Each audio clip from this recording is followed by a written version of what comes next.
देखिए हर खबर यहीं पर, सब्सक्राइब कीजिए TV9 भारतवर्ष। वहीं चीन की चालबाजी को लेकर पूरे देश में गुस्सा है। आज कंगना रनौत का एक वीडियो सोशल मीडिया पर ट्रेंड कर रहा है। कंगना ऐसा क्या कह रही हैं जो ये वीडियो इतना ज्यादा ट्रेंड कर रहा है, हम आपको दिखाते हैं। अगर कोई हमारे हाथ से हमारी उंगलियां काटने की कोशिश करे या हमारी भुजाओं से हमारी हथेली काटने की कोशिश करे तो किस तरह का कष्ट होगा आपको। वही कष्ट पहुंचाया है चाइना ने हमें लद्दाख पर अपनी लालची नजरें गड़ा के, और वहां हमारी सीमा का एक एक इंच बचाते हुए हमारे 20 जवान शहीद हो गए हैं। क्या भूल पाएंगे आप उनकी माओं के आंसू, उनकी विधवाओं की चीखें और उनके बच्चों के दिए बलिदान को?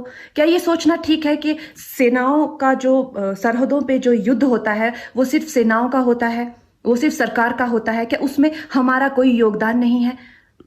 क्या हम भूल गए वो वक्त जब महात्मा गांधी जी ने कहा था अगर अंग्रेजों की रीढ़ तोड़नी है भारत में तो उनके बनाए हुए हर उत्पादन का बहिष्कार करना पड़ेगा?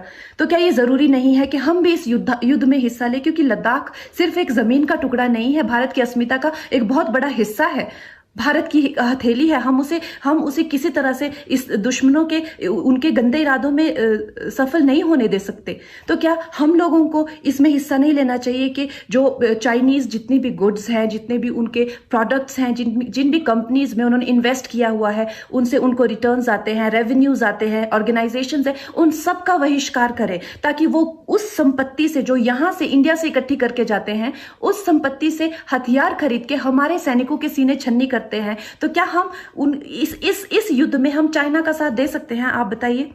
ये क्या हमारा कर्तव्य नहीं है कि हम अपनी सेनाओं का और अपने सरकार का साथ दें? तो हमें प्रतिज्ञा लेते हैं कि हम आत्मनिर्भर बनेंगे और चाइनीज गुड्स को बिल्कुल बॉयकॉट करेंगे और इस युद्ध में हिस्सा लेके भारत को जिताएंगे।